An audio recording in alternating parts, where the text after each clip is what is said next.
Olá, este é o Poder Entrevista. Eu sou Bruna Rossi, redatora do Poder 360, e vou entrevistar Maria da Penha, ativista do direito das mulheres que lutou para que seu agressor fosse condenado depois de praticar violência doméstica contra ela. Maria da Penha é autora do livro Sobrevivi e Posso Contar, no qual conta a história da violência que sofreu. Ela também é fundadora do Instituto Maria da Penha, que estimula e contribui para a aplicação integral da lei que leva o seu nome, a Lei Maria da Penha, que é a principal lei brasileira de combate à violência doméstica contra mulheres. Maria da Penha, obrigada por ter aceitado o convite. Eu que agradeço essa oportunidade de vocês tomarem conhecimento diretamente de mim sobre a minha história. Agradeço também a todos os web espectadores que assistem a esse programa. Essa entrevista está sendo gravada por videoconferência no estúdio do Poder 360 em Brasília, em 14 de maio de 2024. Para ficar sempre bem informado, inscreva-se no canal do Poder 360, ative as notificações e não perca nenhuma informação relevante. Há mais de 40 anos, em 29 de março de 1983, a senhora sofreu a primeira tentativa de feminicídio do seu ex-companheiro. Foi ali que a senhora decidiu lutar contra a violência doméstica? Olha, foi uma situação muito difícil, porque no primeiro momento em que eu estava dormindo e acordei com um tiro nas costas, eu quis me mexer, não consegui, imediatamente eu pensei, puxa, o Marco me matou. Aí, de repente, eu comecei a ouvir vozes na casa, que eram as vozes dos vizinhos, né, que tinham, com o tiro também, se aproximaram, entraram na nossa residência. E a empregada chegou para mim e disse: o seu Marco disse que houve um assalto aqui. E a senhora, o que é que tem? Eu digo: não, eu não estou conseguindo me mexer. Então, imediatamente, eu pedi perdão a Deus por eu ter pensado que ele tinha sido o autor do tiro, né? E eu pedi que Deus me perdoasse, que não deixasse minhas filhas órfãs de mãe, era só o que eu pedia, né? Que me deixasse sobreviver de qualquer maneira. E isso aconteceu, porque os vizinhos que me acudiram, me levaram para o hospital, né? Ele contou a história que tinha sido 3 assaltantes que tinham entrado, 3 ou 4 tinham entrado, tudo mais. E por conta desse tiro, eu passei 4 meses hospitalizada. Eu fui muito gravemente ferida, né? E para vocês terem uma ideia, eu não, quando eu saí do hospital, eu não tinha nem condição de escovar meus dentes sozinha, eu estava totalmente dependente, num quadro de tetraplegia, quer dizer, eu não tinha controle nem das mãos, né? E que com o tratamento que eu fiz durante mais 2 meses, quer dizer, eu passei 2 meses no Hospital Geral de Fortaleza, e depois eu fui para o Hospital Sara Kubitschek em Brasília. E eu recuperei a força dos braços, o movimento dos braços lá em Brasília. E quando eu voltei do Sara, eu fui mantida em cárcere privado por mais ou menos 15 dias. Foi quando eu tomei conhecimento, através das empregadas, de que a versão que ele havia contado estava sendo desacreditada pelos vizinhos, que não batia a versão que ele contou com a versão dos vizinhos, e que devido assim o abandono que eu tive, né, e assim sofri uma segunda tentativa de homicídio nesse período em que eu fiquei de cárcere privado, através de um chuveiro propositadamente danificado. Eu tive essa ideia de que foi uma outra segunda tentativa quando eu saí de casa por ordem judicial, porque eu estava sem condição de conviver, sem ter acesso a amigos, sem ter acesso à família, e apenas ele queria cuidar de mim. Então, foi um sofrimento muito grande, angustiante, graças às empregadas que me deram todo o apoio, que inclusive estavam sempre atentos dia e noite, né? E levavam as informações para a minha família, e que a minha família conseguiu que, através de um documento chamado separação de corpos, eu saísse de casa sem que aquela saída fosse considerada um abandono de lar. Né? Então, mais ou menos 15 dias depois do meu retorno de Brasília, no momento em que ele viajou a serviço, eu saí de casa, voltei para casa dos meus pais. E a partir daí, houve assim a separação, né? Eu não mais aceitei, porque ele quis que eu retornasse para casa, pedi desculpa pelo tratamento que ele tinha me dado, né? E eu não aceitei mais voltar para casa. E continuei na casa dos meus pais. E nesse período em que eu estava na casa dos meus pais, a polícia chegou até a mim, que eu ainda não tinha sido ouvida, porque eu estava hospitalizada, chegou para mim para ouvir o meu depoimento. E como a polícia já tinha ouvido a vizinhança, ouvido o vigia que trabalhava na casa em frente à nossa, e todas as pessoas interessadas que a polícia quis ouvir, chegou até a mim e chegou à conclusão, depois do meu depoimento, de que eu não tinha sido vítima de um assalto, eu tinha sido vítima de uma tentativa de homicídio, né? Forjado por ele como um assalto. Mas, na realidade, eu fui vítima de um homicídio, que hoje tem o nome de feminicídio. Então, a partir daí, começou a minha grande luta por justiça, que demorou quase 20 anos para acontecer. Foram 19 anos e 6 meses de luta, onde ele conseguiu advogados que conseguiram protelar o processo com o objetivo de chegar à prescrição, e quase conseguiu, porque o primeiro julgamento aconteceu 8 anos depois do fato. Nisso, eu já estava entrosada com o movimento de mulheres aqui do Ceará. Aí foi como eu tomei conhecimento do que era violência contra a mulher. Porque até então esse assunto era um assunto muito caseiro.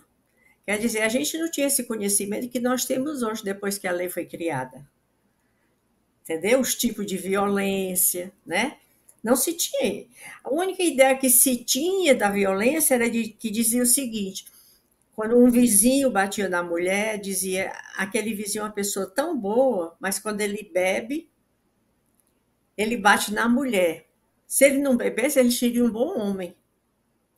Quer dizer, havia sempre a justificativa para o agressor. E então, eu já, no movimento de mulheres, eu comecei a me inteirar sobre o que era violência contra a mulher, que eu fui vítima de alguns tipos de violência, né? Minhas filhas também foram muito vítimas, né? E a partir daí eu me entrosei no movimento de mulheres, e esse movimento foi que me deu força para continuar na luta, porque era muito desestimulante você entrar na justiça e não ver nada ser feito, né? Sempre favorecendo, o que era feito era favorecimento ao réu, porque o processo ficava longos períodos retido no tribunal, né? E não andava, e o movimento de mulheres preocupado, que tempo estava passando e nada era resolvido. E, finalmente, depois de 3 adiamentos do primeiro julgamento que ocorreu, finalmente ocorreu o julgamento, né? O julgamento foi adiado por 3 vezes, na quarta vez houve o julgamento, e ele foi condenado por 6 votos a 1 como autor da tentativa de homicídio. E, na mesma hora, a defesa entrou com um documento dizendo que aquele julgamento havia sido contra a prova dos autos. Foi uma revolta total, porque o movimento de mulheres estava presente nesse julgamento e se revoltou, e a imprensa deu em cima, que era um absurdo. Um júri assim, de 6 votos a 1, e o camarada ainda saiu em liberdade. E, no final, devido a esse episódio, eu fiquei muito angustiada, fiquei triste, a angústia da minha família, todas as pessoas, né, se indignaram com aquela situação. E então eu resolvi reescrever o livro Sobrevivi e Posso Contar.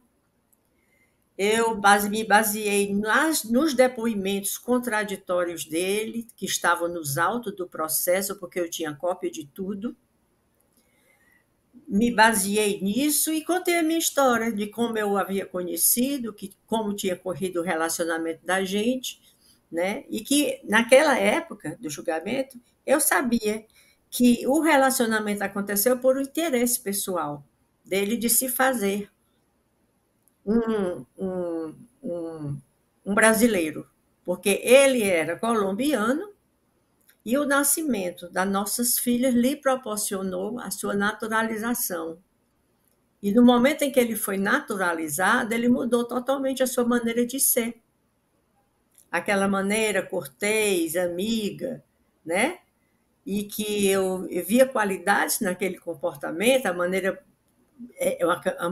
boa de me tratar, né? De muita compreensão, tudo mais, ele mudou totalmente. Então eu não tinha mais o que fazer, eu não tinha mais esperança, né? Daquele relacionamento dar certo. E em uma ocasião eu cheguei para ele e disse: olha, você não vive feliz comigo e nem eu vivo feliz com você, porque você não é mais a mesma pessoa. Vamos nos separar? Ele disse: esqueça. Ele tinha uma palavra que ele usava muito, que era uma palavra da região dele, né? Porque ele é da Colômbia. Ele disse assim: deixe de maricada, que eu nunca vou me separar de você. Entendeu? Eu digo, mas viver dessa maneira, mas eu não vou me separar de você. Quer dizer, ele não quis me separar pelas vias normais. Ele planejou contra a minha vida. Aí eu escrevi o livro, e esse livro foi graças a eles que eu considero, graças a esse livro, que os movimentos de mulheres de São Paulo e do Rio souberam, através do movimento daqui, do livro, do que tinha ocorrido. E de posse dele, eles me ligaram e disseram que o meu caso era um caso muito grave, né? Que estava sendo realmente chegando a prescrição, e se eu queria denunciar junto com eles o Brasil no Comitê Interamericano de Direitos Humanos da OEA. E na hora eu aceito isso, e essa denúncia foi feita em 1997. E durante 97, o ano de 2001, o Comitê Interamericano enviou ofícios ao Brasil solicitando um posicionamento do Tribunal de Justiça daqui sobre o meu caso, e houve um silêncio total do Tribunal de Justiça. Eles ignoraram a solicitação da CID. Aí foi então que foi feito o relatório pelo Comitê Interamericano, relatório de 2001, está online, né, do Comitê Interamericano de Direitos Humanos, caso Maria da Penha, relatório de ano 2001. Então, o Brasil foi condenado internacionalmente pela maneira como tratava os casos de violência contra a mulher no país e obrigado a mudar as leis brasileiras, baseado no que o Brasil já havia assinado, tratados internacionais se comprometendo a combater a violência contra as mulheres, e nada tinha sido feito então. Então, solicitaram uma nova legislação e fizeram uma série de recomendações. E assim foi a lei sancionada, a Lei Maria da Penha foi sancionada pela pressão internacional, que é a Lei 11.340, sancionada em 2006 pelo presidente Lula, e foi batizada com o meu nome como uma homenagem, que ela foi o fruto da minha luta, de 19 anos e 6 meses. Então, todo esse meu envolvimento com a criação da lei passa por essa história, de 1983 a 2006. E como é para a senhora estar na linha de frente do combate à violência contra a mulher? Olha, eu me sinto cada dia mais responsável, cada dia mais envolvida, cada dia mais militando a causa, porque eu sei que muitas mulheres já saíram da situação de violência por causa da lei, né? Mas muito ainda precisa ser feito. Muitas recomendações ainda não foram implementadas pelo Brasil. Algumas recomendações são implementadas à custa de movimentos sociais, né? E outras leis que fazem parte, né? Por exemplo, a questão do salário igual para homens e mulheres, né? Então, tudo são leis que chegaram posteriormente, mas que é exatamente para igualar homens e mulheres em direitos e deveres. E eu continuo nessa luta, né? Não perca a oportunidade de, por exemplo, estar aqui com você contando essa história pela milésima vez, não é? E acho que o meu objetivo de vida é esse: é esclarecer, é contar, recontar e esperar que a lei funcione devidamente por todo o Brasil. Qual o conselho que a senhora dá para as mulheres que estão passando nesse momento por violência doméstica? Olha, a mulher ela precisa de muita coragem, principalmente a mulher que vive num pequeno município, onde não existe política pública, onde todas as pessoas são conhecidas e ela não pode tomar uma atitude, né, de denúncia. Por quê? Porque lá nem existe uma política pública que a atenda. Então, o primeiro ponto que eu digo, ligue para o 180. É um telefone gratuito em que ela pode se informar sobre os seus direitos. Segundo, procure uma pessoa que tenha assim ou um parente ou uma amiga que tenha envolvimento com movimentos sociais, para que possa acompanhá-la e ela possa discutir com ela o que fazer. Terceiro, muito importante, é que aquele pequeno município, por menor que seja, tem a obrigação, sim, de criar um centro de referência da mulher dentro de uma unidade de saúde. Por quê? Porque é na unidade de saúde que a mulher vai, sem nenhuma suspeita, cuidar dos seus ferimentos, dos ferimentos dos seus filhos, das doenças dela, da família. E tendo esse espaço discreto, onde ela possa ser atendida pelo Centro de Referência da Mulher, que é formada por um psicólogo, um serviço social e um serviço de psicologia social e jurídico, ela possa se inteirar sobre os seus direitos e ela ser esclarecida para tomar uma decisão sobre a sua vida. E se essa vítima ela está correndo risco de vida, é obrigação do Centro de Referência da Mulher encaminhar essa vítima para uma macro-região do Estado, onde existem as outras políticas públicas, como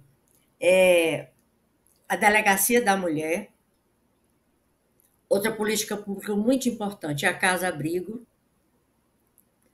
o Juizado da Mulher, e por aí as outras políticas que consigam ajudar essa mulher a recomeçar a sua vida longe da violência. Como foi para a senhora quando a Lei Maria da Penha foi promulgada há 17 anos em 2006? Olha, foi assim uma alegria muito grande, uma felicidade muito grande, mas eu percebi que eu não podia ficar parada. Eu tinha que continuar, né? Eu tinha que continuar porque nem sempre todas as pessoas que têm o poder, né, se interessam em fazer com que a lei funcione de verdade. Tanto é que você vê que há uma carência muito grande de políticas públicas em muitos e muitos municípios brasileiros, principalmente quando eles são pequenos.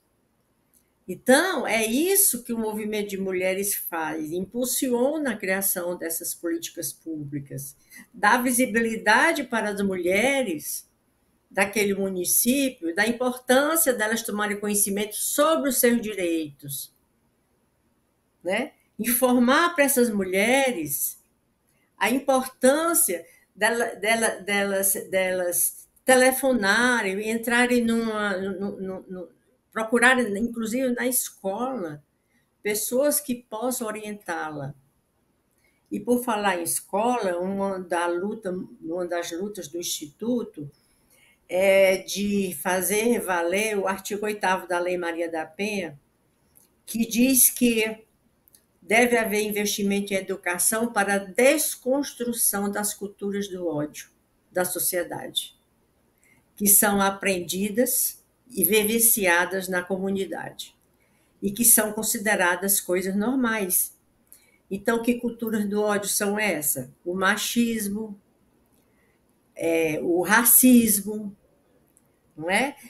Aliás, todas essas culturas do ódio que fazem com que a criança veja aquela cultura sendo empregada na sua casa e então passa a levar para a sociedade o que ela aprendeu quando criança. Então, perpetua um aprendizado errado para a sua vida. Então, as violências se perpetuam. A senhora acha que há algo a ser mudado na lei, já que ela tem 17 anos, há algo que precisa ser atualizado? Para ser implementado. A atualização ela está, sempre ela está se atualizando, mas precisa ser implementado. O básico precisa ser implementado.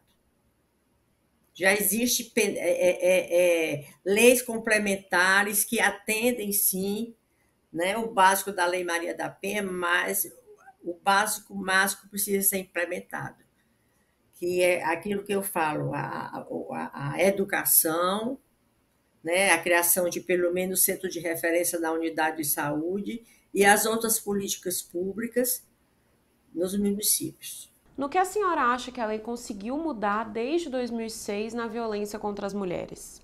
Muita coisa. Você vê que quantas mulheres foram salvas pela lei.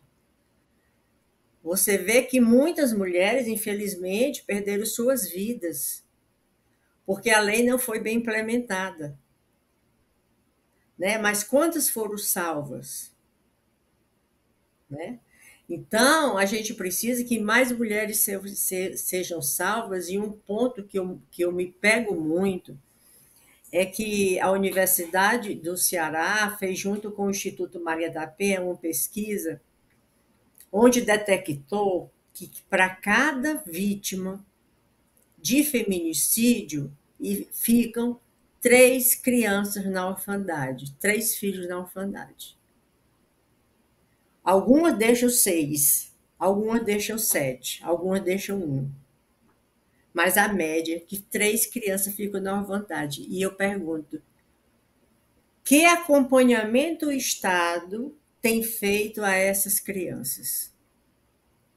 Porque quando a família tem recursos, essas filhas, essas vítimas invisíveis da violência doméstica, são acompanhadas por um psicólogo, né? Tem um tratamento de acompanhamento.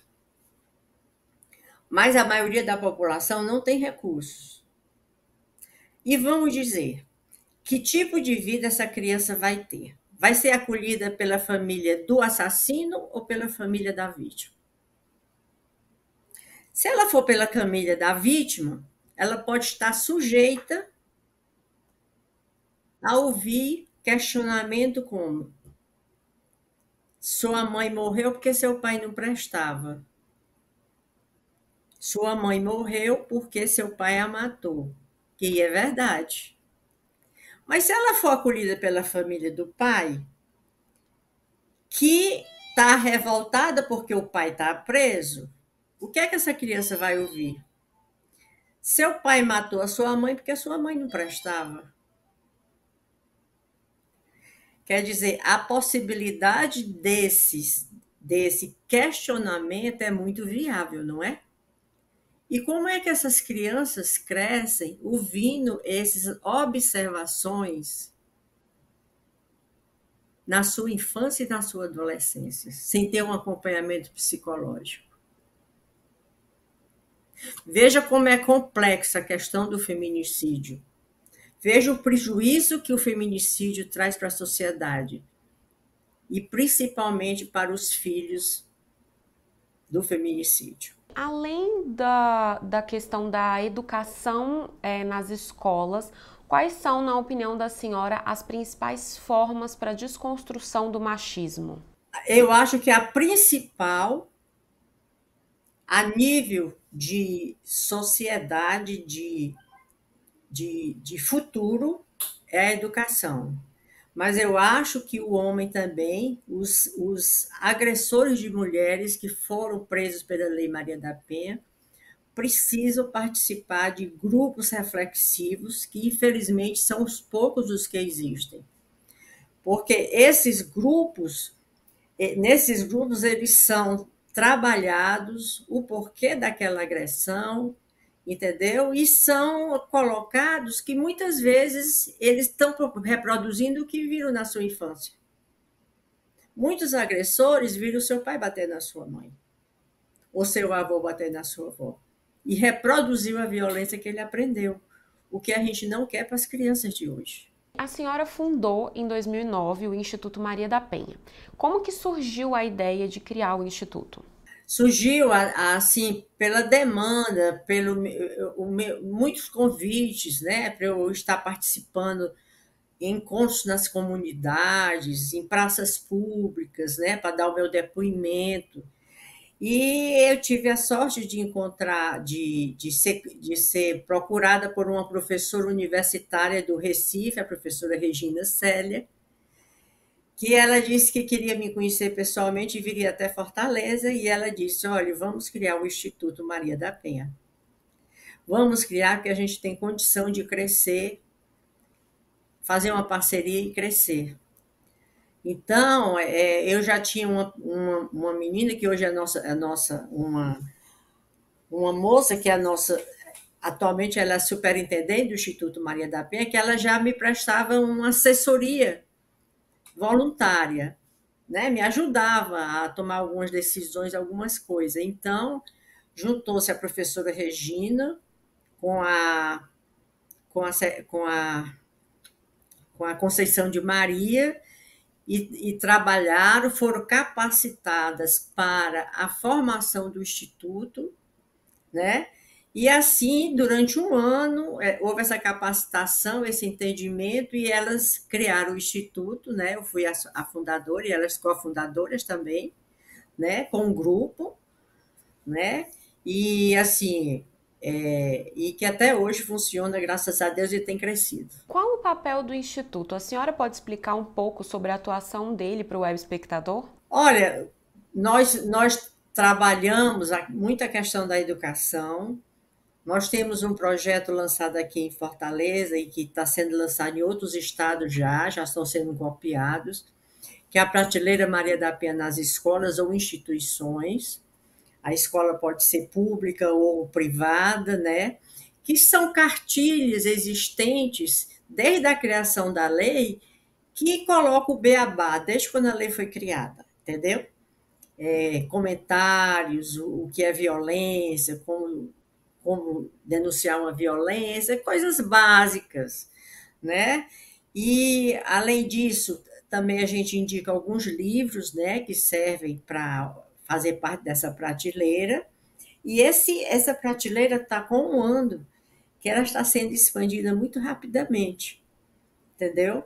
E tem sido assim um conforto muito grande, porque tem sido aprovado em outros estados também. Eles estão copiando esse projeto, né? Fora isso, nós temos um projeto de conscientização nas escolas sobre a Lei Maria da Penha, através do cordel e da música, onde nós temos um cordelista famoso que desde 2007 está conosco, que fez a Lei Maria da Penha em cordel, trabalha outros temas sociais através do cordel e tem desenvolvido esse projeto em várias escolas.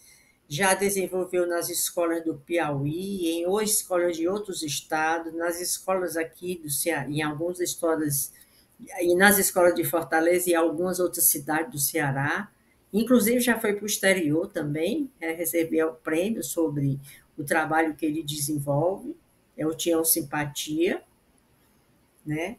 Temos o trabalho da professora Regina, lá no Recife, onde ela criou o projeto defensores e defensoras do direito à cidadania, onde são feitos lives, cursos online, entendeu?